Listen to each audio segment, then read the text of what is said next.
what is going on? It is Friday. It is 12 noon Eastern Time, which means it's time for this week's episode of State of Real Estate. My name is John Christopher. The show is brought to you by the Tampa School of Real Estate. We're here every Friday, 12 noon Eastern Time, to help you mastermind to grow your real estate business. And what we're talking about today is how anybody could benefit from having a real estate license, and that's with using your commission for the down payment of your property. When you're buying the property, whether you're buying this as a home for yourself or this is an investment property or flipping properties, look, you guys that are investors out there, there's a rumor going around, and honestly, this rumor that investors have about, you getting a real estate license limits what you could do. No, getting a real estate license only opens up the doors to more it is you could do. It doesn't make you not able to do things. It just gives you additional ways it is that you could increase your return on investment. And this is one of those ways. And even if you're not an investor, maybe you just want to use this for your own property. When you're buying your own property, I mean, we in 2019, there's so much information out there and there's so many people that do it themselves for all these different things. Why not for buying your house if you've got that knowledge? And we're going to break down all the numbers on this. We're going to break down how this process works. That's what we're covering today on this week's episode of State of Real Estate. I'm John Chrismo. Show's brought to you by the Tampa School of Real Estate.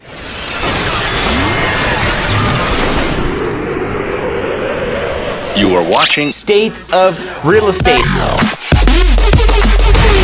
Every Friday at 12 noon Eastern Time. Grow your real estate business. You're watching State of Real Estate.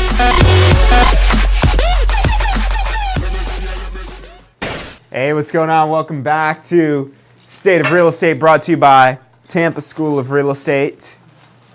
Flying the flag here at Tampa School. Enough of that.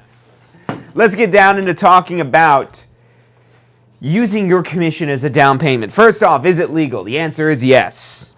Yes, if you've got an active real estate license, if you're legally licensed, if you've got an active real estate license, then this is legal. Now, if you don't have a real estate license, then this is not legal. And not just a real estate license anywhere, but if you want to do this in Florida, you do need a Florida real estate license. No license from any other state works in Florida. It needs to be a Florida real estate license for this to be legal. If you do this without the license, you go to jail for 5 years. But if you have the license, perfectly legal for you to be able to do this. So,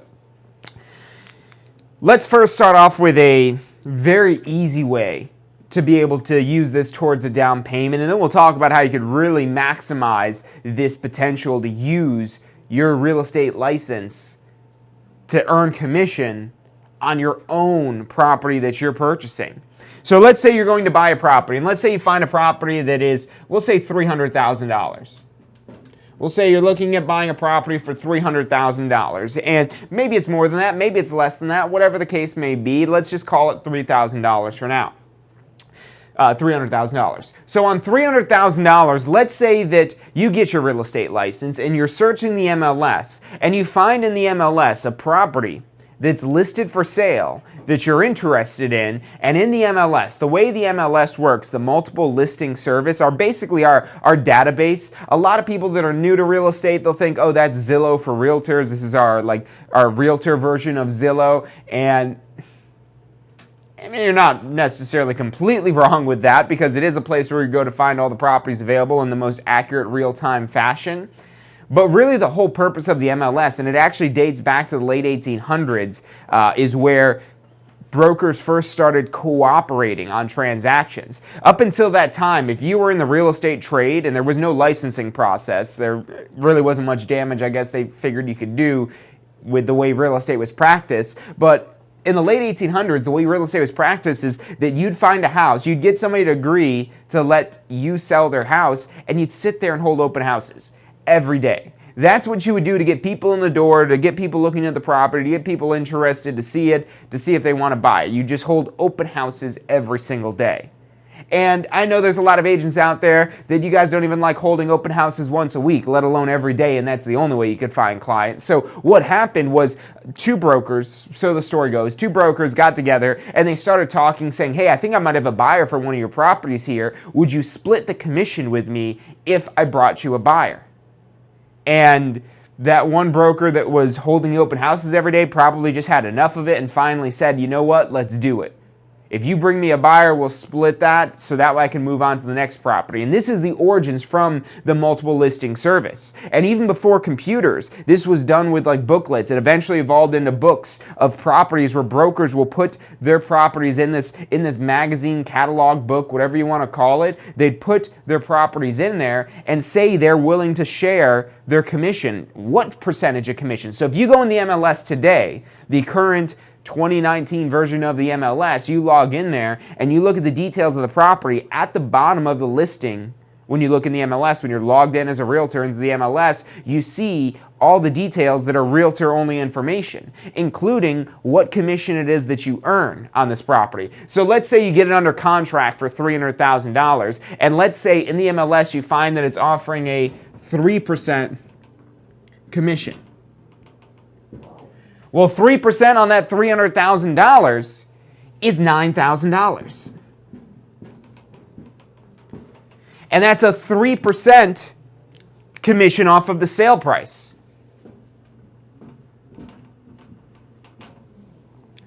And there's financing out there where you could just get a 3% down payment. You could get a 3% down payment. FHA requires a 3.5% down, but if you've got a better credit score, you can get a 3% down with a conventional loan. Talk to your mortgage brokers in the real world to confirm your credit eligibility. Got to throw that disclaimer in there.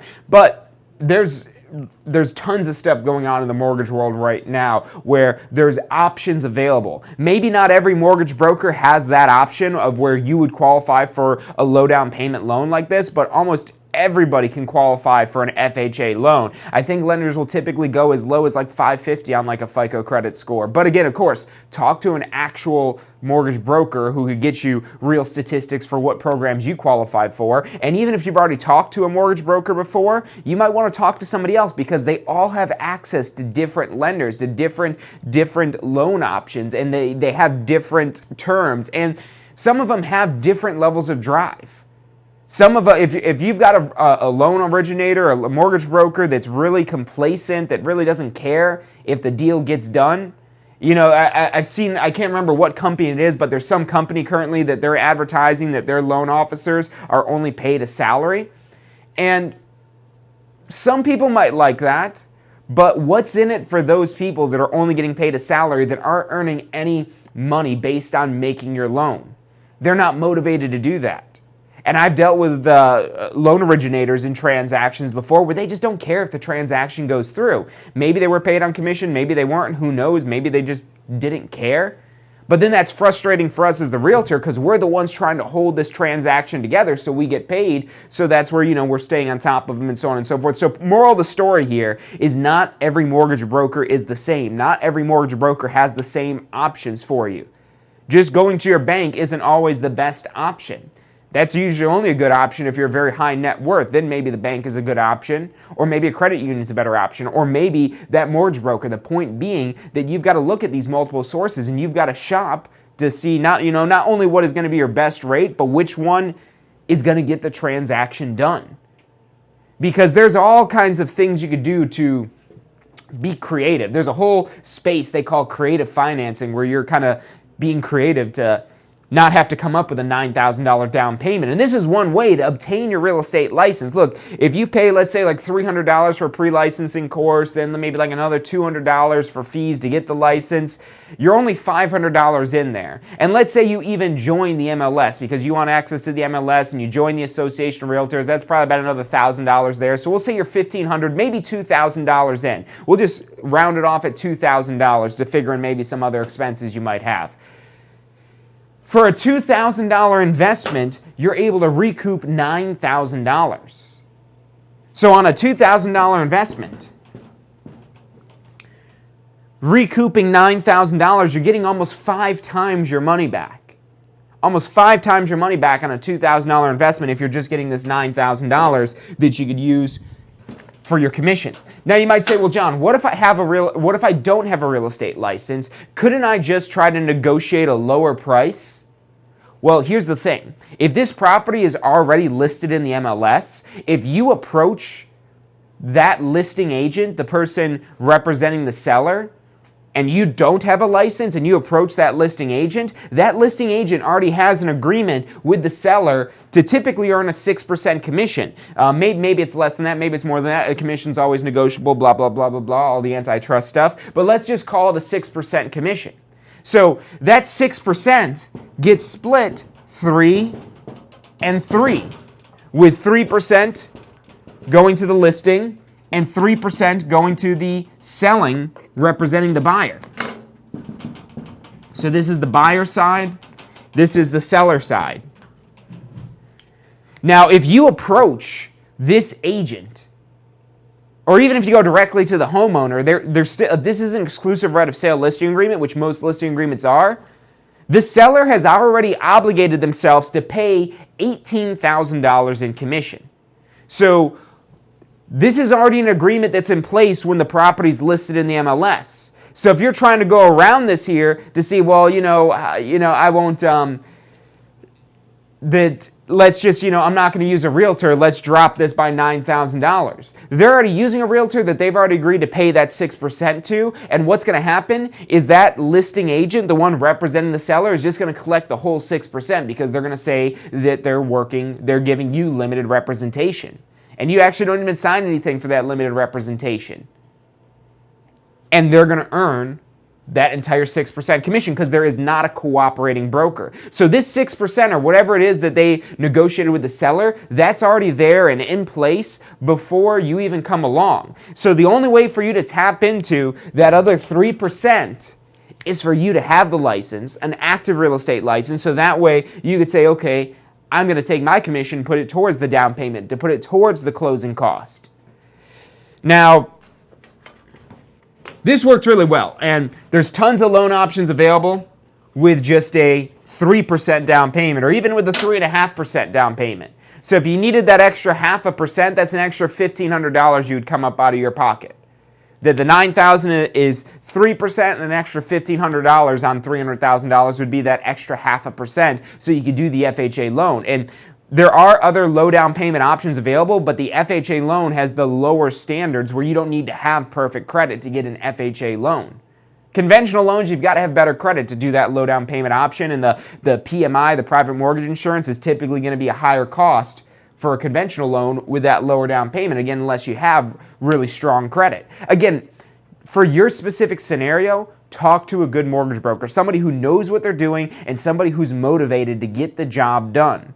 And again, most mortgage people are compensated based on the transaction going through, so they should be motivated to get the loan done. Now, what I want to share with you now, so this is if it's already in the MLS. If it's already in the MLS, there you could maybe cash in on that. But let's say the property's not in the MLS. Or maybe it was in the MLS. Let's say maybe you go and find, so there's something in the MLS you could find called expired. And an expired listing means that the property was listed for sale, but it didn't sell within the time frame of the listing agreement. So let's say you wanted to list a property for sale. If you want to list a property to sale, you go negotiate with the seller for what they're going to pay you, for how long you have to get it sold, and a bunch of other terms that they sign all off on, and you enter into that agreement, and let's say it's for 6 months, meaning that 6 months you have as the realtor to get the property sold. And if you don't get it sold, it then becomes expired. The listing contracts don't automatically renew. They cannot automatically renew. It's against Florida law for them to automatically renew. You could always extend this, but why would they want to keep trying to have you sell the property if 6 months already went by and you couldn't get it sold? Now, you might be able to talk your way into an extension, but point being, a lot of times these go expired and people get frustrated. So that's what's happening when you're dealing with an expired listing, that they're frustrated, they're unmotivated. They start saying things like, you know what, maybe it's just not the right time to sell right now. Maybe it's not great. When the reality is, there was something wrong with that transaction. And one of the most common causes of a listing being expired is price. That they price it too high. So that's probably one of the most prevalent reasons why a property doesn't sell. You've heard me say this before. Any property will sell at the right price. You price it too high and it will not sell. No matter how long you try to sell it, there's a certain price where it'll never sell for that price. It's just unrealistic. And there's a lot of times where sellers are trying to sell their property and they're maybe already in that range and in that territory of completely unrealistic pricing. So maybe that's the reason why it didn't sell. Or the second reason, and these two really go hand in hand, the price and then the marketing. That is our job as the professional, as the real estate brokerage, to market their property for sale, to get exposure to the highest number of people possible that are interested in this property, to get appointments, to get people coming in the door, to get people looking at it, and get people submitting offers. That's what the goal of our marketing of this property, of this listing is. And if we didn't do a good job on this, maybe it was priced appropriately. But if we did a terrible job marketing, maybe our pictures looked like garbage, we had like a 10-word listing description, or all these other things you see of just terrible listings. If you go search in the MLS, you'll see some people out there that just don't care when they put these in the MLS. So that might have been the case. And there's a lot of things that you could do to get this property sold. So these two kind of go hand in hand. Because even as the price creeps up, if you've got a strong marketing campaign going on with that listing, it could even sell for a higher price. It's going to be difficult to sell it for a higher price, but a stronger marketing campaign would make that possible. So with this seller that's expired, they're frustrated, they're unmotivated, they're running out of time. If you think about it, not to get all like crazy meaning of life with you guys, but we're all running out of time every single day. Every single one of us, we're running out of time. Our clock keeps getting shorter and shorter. The science hasn't cracked the code yet for us to live forever. So until then, we're all running out of time. And this seller who just tried to sell their property, why were they wanting to sell it? Maybe they've got a new child on the way. Maybe they got a new job somewhere. Maybe there's something going on.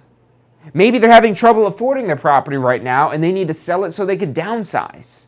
There's some reason why they were selling, and they agreed to some time period with that listing agent to get the property sold, and that listing agent dropped the ball. They didn't get it sold.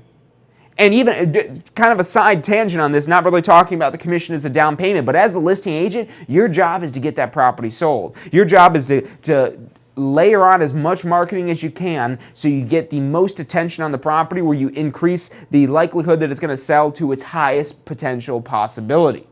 That's what we do. So they're frustrated with the agent that couldn't get it done, that couldn't get it sold. They're thinking all realtors are the same. All realtors are just worthless and waste of time, and it's just going to waste their time and tell them to go leave the house so they could go show the property. And there's so many things that could go on with in the head of this. But again, this is somebody who's very frustrated. So enter you.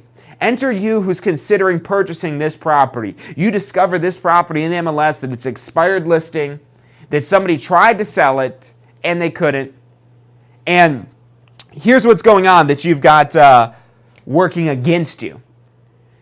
That the price, that's a huge thing. That, I mean, again, the whole point of this here is really for you to save money, to be able to use your commission as a down payment. You're trying to save money. And this is probably an overpriced listing. But the things working in your favor, the price is working against you, the things working in your favor is they're running out of time.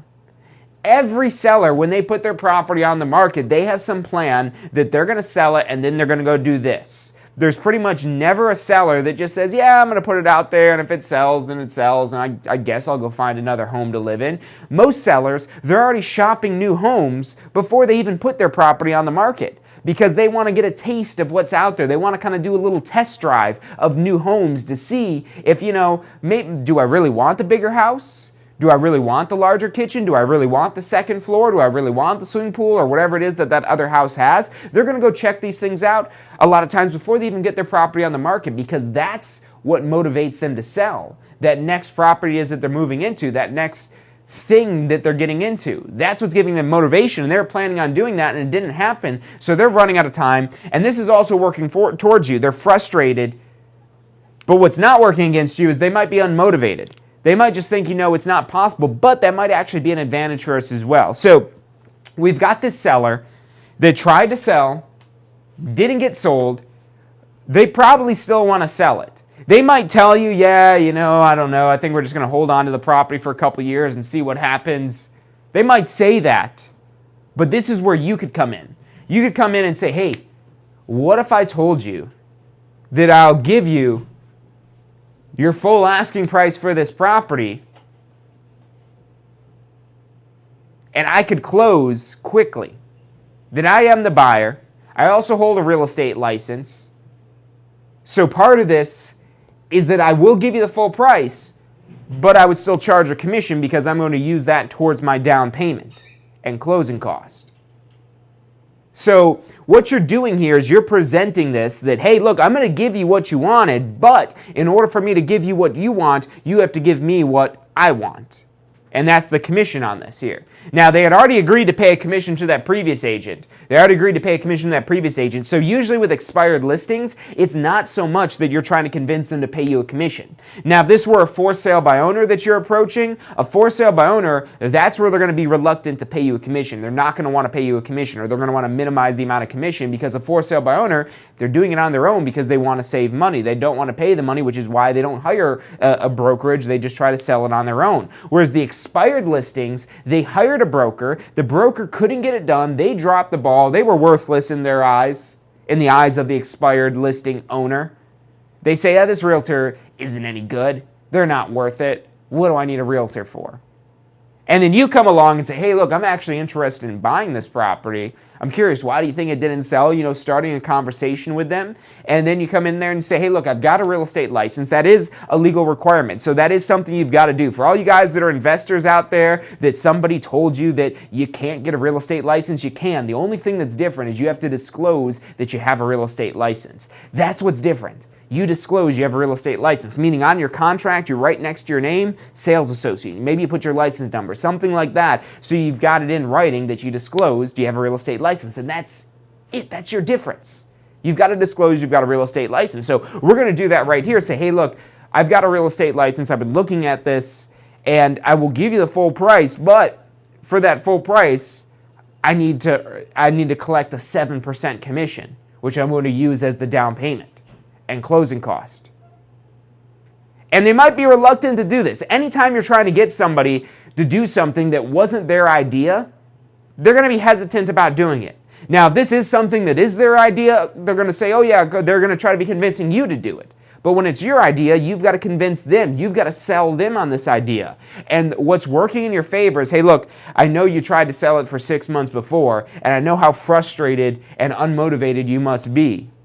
And what I want to do is I'll put your property under contract today, and we could close in 30, 60 days or whatever it is. You already have your pre-approval from the lender that you're getting the loan, so you want to have all your ducks in a row so you can come to them with a strong offer. Maybe that even involves you including a deposit if you're able to include some sort of deposit like that. Maybe even only $1,000.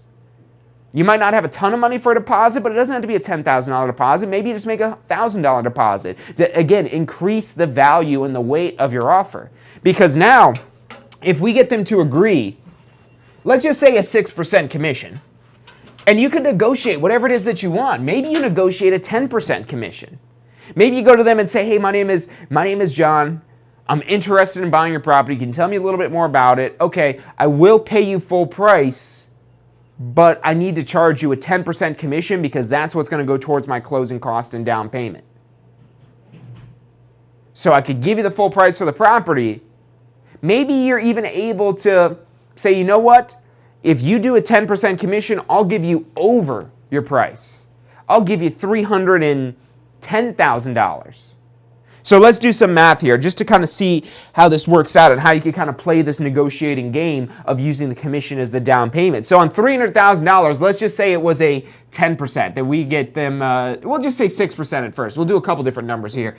So 6% of $300,000 is $18,000. So that's at a 6% commission. At a 7% commission, that would be $21,000. At a 10% commission, that would be $30,000. So ultimately, if we're able to get them to pay us a 10% commission, you might be saying, John, 10% commission? Oh my God, has anybody ever paid a 10% commission? Yeah, they have. It happens. It's higher than normal, but again, this is a very special, specific circumstance that you're presenting them, and the worst thing that's going to happen is they'll say no. You come at them with this higher commission rate, and they might just say no, and then you could renegotiate that. And I'm not telling you to charge a higher commission rate. I don't want to violate antitrust laws. This is a negotiated amount between you and the seller. So tell them what you will, but you can. There's no law that says you can only charge so much commission. You could charge them 100% commission if you wanted. You could charge them that whole price, that $300,000 price. You could charge them a $300,000 commission, essentially get the property for free. They're probably not going to agree to that, but there's nothing that makes that illegal. That's 100% able to be done. There's no law that says you could only charge this amount of commission. That's a violation of the antitrust laws to say you could only charge this much commission. So you can charge a 10% commission. They might not want to pay it. You might have to negotiate with them, but you can charge them a 10% commission. That's completely possible. So let's say that you're going to do that. You're going to work that angle of a 10% commission and say, hey, look, I need a 10% commission to be able to cover my closing cost and down payment. I'll give you the full price, but with a 10%. So the net for them, if we're doing this 10%, the net for them, if we're paying them $300,000, is actually only $270,000 after we take out that commission. But that's a $30,000 down payment we're doing here, which I know this seems extreme, but that's how negotiating works too. You kind of negotiate starting from a higher point because you're going to end up at a lower place. So maybe they don't go for that. And then maybe you say, okay, how about if I pay you $310,000 with a 10% commission? I'll give you $310,000 for the property. At this point, that's where you don't want to get too crazy and out of hand, because that, if for the loan, that might be where you're running into a situation where it doesn't appraise.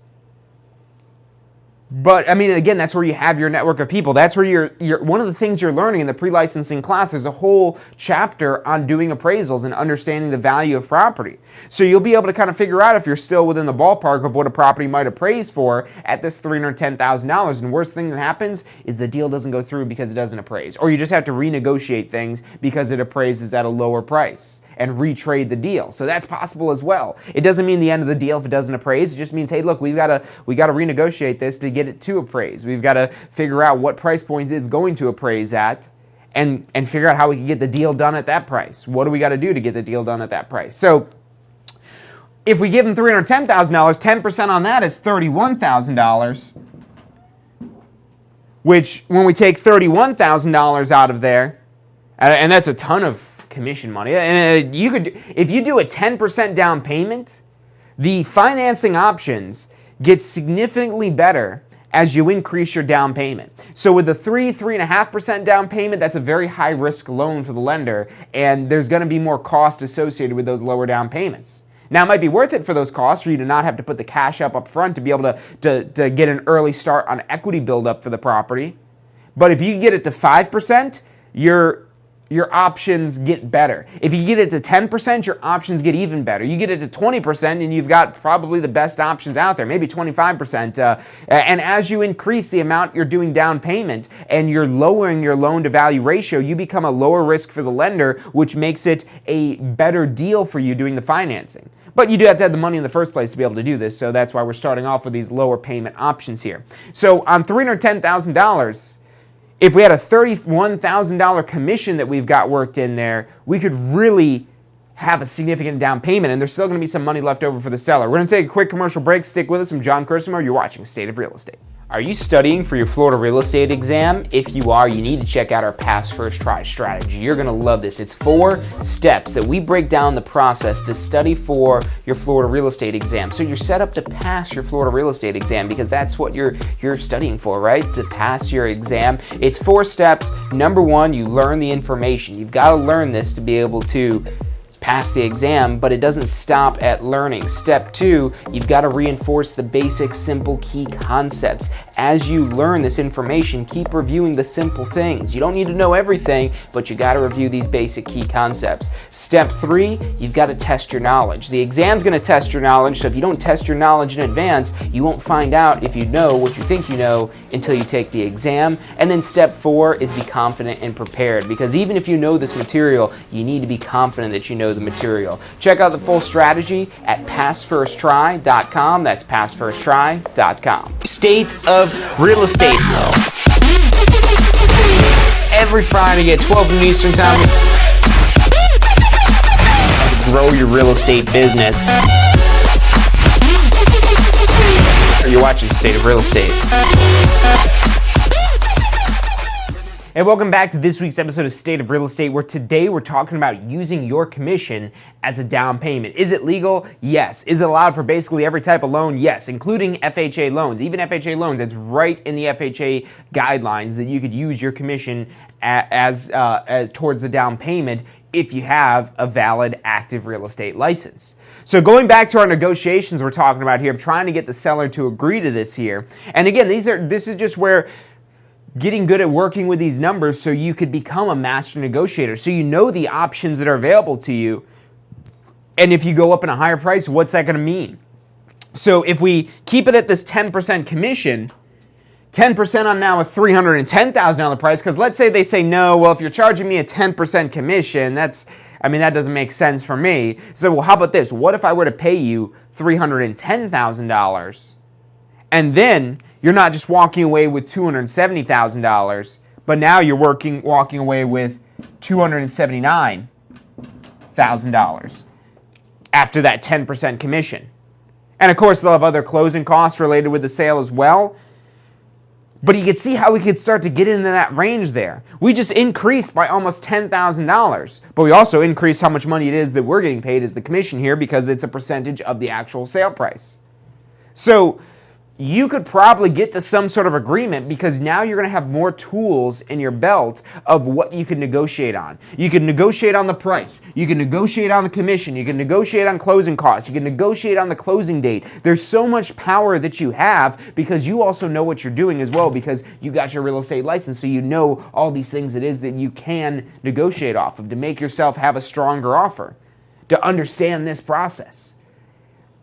So in this situation here, where you're maybe charging a 10% down payment, what you could say here, and this might be how you stack this when you're presenting this.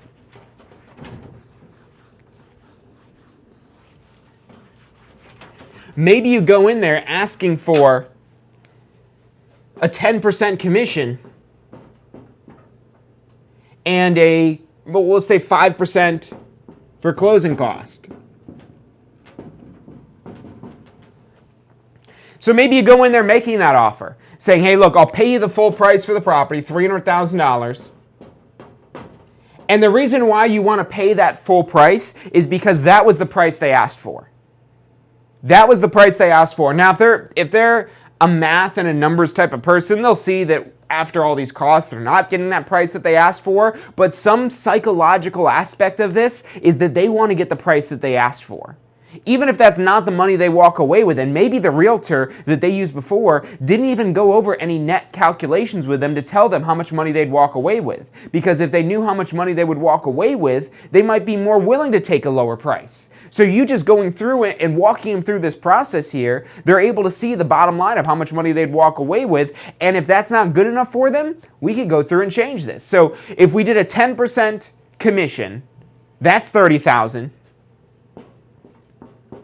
And then if we did 5% in closing costs, that's $15,000. So that's basically, we're asking for a $45,000 price cut because of these things. We're giving them their full price, but we're cutting the price by $45,000 because they're kicking us over 15% of the sale price, 10% in the form of commission and 5% in the form of closing cost. And then we've got $45,000. Now, if we take that $45,000 out of $300,000, that brings them down before any other closing cost to $255,000, which that's really low. But again, this is our starting point of where we could start the negotiation process and we get the ball rolling. So maybe they say no to that. So okay, we'll say, okay, let's do this. Let's offer this. Let's do $310,000. I'll pay you $310,000. And we'll do a 10% commission. And we'll only do, we'll say 2.5% in closing costs. And you're asking them to pay your closing costs. You're not just asking them to pay the commission that'll cover your down payment. You're also asking them to pay your closing cost as well. And again, the worst thing that's going to happen is they're going to say no, and you just keep negotiating with them. You keep tweaking this and revising this, because now with this one here, after $45,000 that we're reducing this down, we're effectively getting this property for $255,000. But what about over here? So on this side, we've got a $31,000 commission. And then the 2.5%, that's going to end up being, let's see, what was that, 15.5, so half of that. We'll say like $8,000. We'll just call it $8,000, keep the numbers even. If you have a calculator, come up with the exact numbers for these here. So you always want exact numbers, but when we're just talking about this, we'll just say that comes out to $8,000 here. So with $8,000, now we're basically only getting from them about $39,000 off. So rather than getting $45,000 off, we're getting $39,000 off, but for them, we also increase that purchase price by $10,000. Now that does mean you're going to have a larger loan, or your payments are going to be slightly higher, but $10,000 amortized out across 30 years, it's not going to make a huge difference in your payments. But that will make a huge difference for them, because essentially now, when we take that $10,000 that we increase this, we're really only asking now for $29,000 off of their $300,000 price. So the way this should work out, if all my numbers check out here, and you always want to double check this in the real world, but the way this should work out, now instead of them just getting $255,000, but in this case now they're getting $271,000. And I know there's a lot to follow here. There's a lot going on. And that's the point. When you're buying a property, there's so much going on. There's so many details to negotiate. And you could use this to your advantage. And could you afford to do that higher purchase price? Well, again, will it appraise? Hopefully. Let's just get it under contract and hope it appraises. And if it doesn't, we could retrade the deal then. Now, you don't want to get astronomical. You don't want to go in there and say, I'll pay you $500,000 for the property, because that probably won't appraise. Unless for some reason you've done some research and you know that that property would appraise for $500,000, then you could go in there and say, hey, look, I'll give you $500,000 for the property, but I need a 20% commission. And that's getting a little crazy, but again, the point being, you could charge whatever commission it is that you want. You don't have to charge 6%, you don't have to charge 5%, you don't have to charge 7%. It's your negotiated amount. And so many realtors, when they hear that, when they learn that in the class, that antitrust laws say that commission is always a negotiated amount, they're always thinking of negotiating down. It also can be negotiated up. We can negotiate a higher commission rate. There's nothing illegal or wrong about that. And this, again, it's just another tool that we have in our belt to be able to negotiate. Now, imagine if you're an investor and you could approach sellers in this fashion where you could give them that, psychologically give them that price that they want, maybe even give them more than the price that they want, but still be able to get it and make money on the purchase of the deal. Because with all this going on here, with us buying this house for $310,000, if we're doing this, we've got $0 out of pocket. There's no money out of pocket that we have in this situation I just gave you here. We're trying to get all of our closing costs paid for by the seller. We're getting our down payment paid for by the seller. So literally the only cost we're going to have, if maybe there's any cost left over, especially if we cut down that percentage of closing costs that they're paying, or maybe we just lower our down payment. Maybe we drop this down to a 5% down payment, and because we only got the 10% there, so then the other 5% is going to be for our closing cost. And so we're going to do it that way. But this is no money out of pocket. People say you can't buy property with no money down, and you can. This is one of the ways you could do that with no money down. Now, this does require the investment in you getting the real estate license. Not only an investment of money, but an investment of time. You've got to invest in yourself to gain this knowledge that will legally permit you, once you have the real estate license that's active, to actually do this. If you don't have an active real estate license, you cannot do this. It's illegal. You go to jail for 5 years if you try to do this without a real estate license. A Florida license as well. So if you've got a license in another state, that doesn't matter. It needs to be in Florida if you don't want to go to jail for 5 years. So get your Florida real estate license. If you have that, this is completely 100% legal. You could use your commission towards the down payment, and there's no limit on what commission it is that you could charge. Whatever it is that you want to negotiate, the only people that are going to say no, that you can't do that, is the seller. They might say, no, I don't want to do that. and then you renegotiate it. So maybe you started off here and you renegotiate to here. And again, maybe you just take out the closing cost credit altogether. Now that's going to change things on your end, and this is again why you want to have a motivated, easy to communicate with mortgage professional who's going to be able to let you know your full options that you have. Because let's say we eliminate the closing costs. We say, okay, you know what? Or, maybe let's do this, because maybe they keep saying 10% commission is high. Okay, well, let's drop it down to 5% commission with 5% closing cost. So now we're getting $30,000 from them. $15,000 for commission, $15,000 for closing cost. So we've negotiated $30,000 off, but if we're negotiating that, we're going to be dropping this down to $280,000. So we're able to create $30,000 out of thin air, $31,000 out of thin air, because that's actually not correct. This is $31,000. $31,000, so that ends up being $279,000 that they're walking away with. But we just made that $31,000 out of thin air because you have a real estate license. That's where real money making occurs. When people say that term, make money, this is literally basically you printing money here, which is why a lot of people look at this and say, is that even legal? Is that even legal to create $31,000 out of thin air? And you're not really creating out of thin air, you're just using this as a tool to negotiate a lower overall acquisition cost.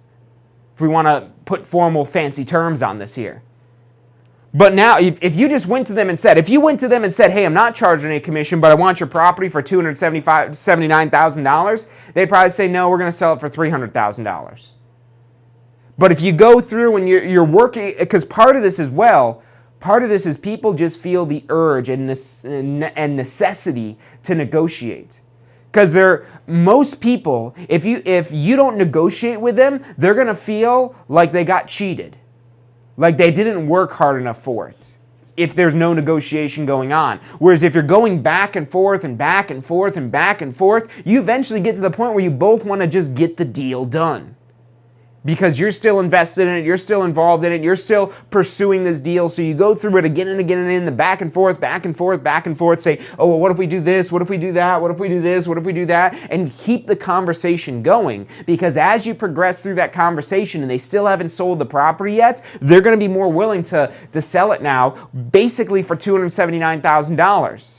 And you're also able to satisfy the lenders here, basically doing no money down where it's not no money down because you're using the seller's money. The seller's money is your down payment. That's the trick here. You're using the seller's money as the down payment for this property, because that money is legally being paid to you. And of course, consult with your accountant in the real world, consult with your mortgage broker. There's a lot of stuff in there that's going on with this to make sure that you're doing this in a correct way, and the tax implications and things like that for you doing this. But that being said,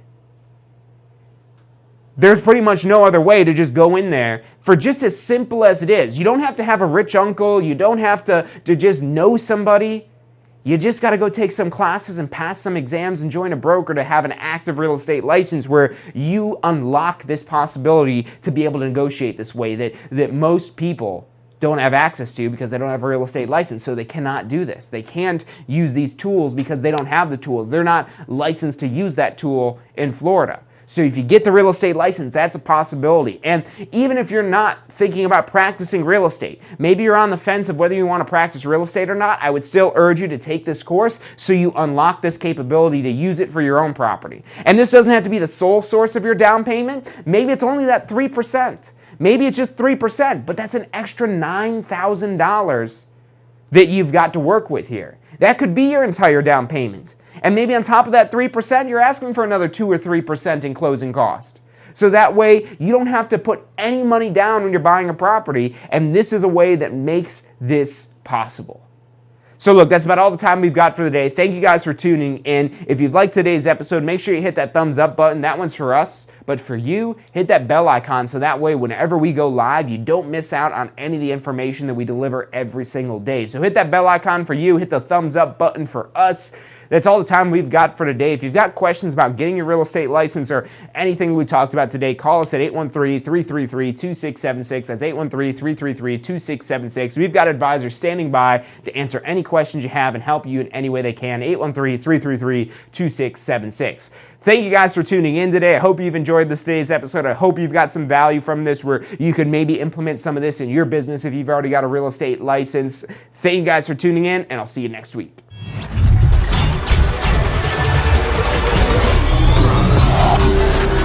The most powerful tool to study for your real estate exam is the Question Simulator from Tampa School of Real Estate. We've used our years of experience in preparing students for the Florida real estate exam to bring you the most powerful exam study tool available. In the Question Simulator, you'll be able to go directly to a particular unit so you can focus on the sections where you need the most practice. We have also included the percentages of each unit so you know which units are the most important for your real estate exam. Every question will immediately give you detailed feedback, which is almost always more important than the question or the answer themselves. After completing all the questions in a particular unit, you can go through question by question and review any that you've gotten wrong. You could also print out a report at the end of each quiz. The Question Simulator from Tampa School of Real Estate is 100% mobile compatible, so you can practice with test questions anywhere you have your phone with you. Enroll now at questionsimulator.com and get ready to pass your exam. State of real estate.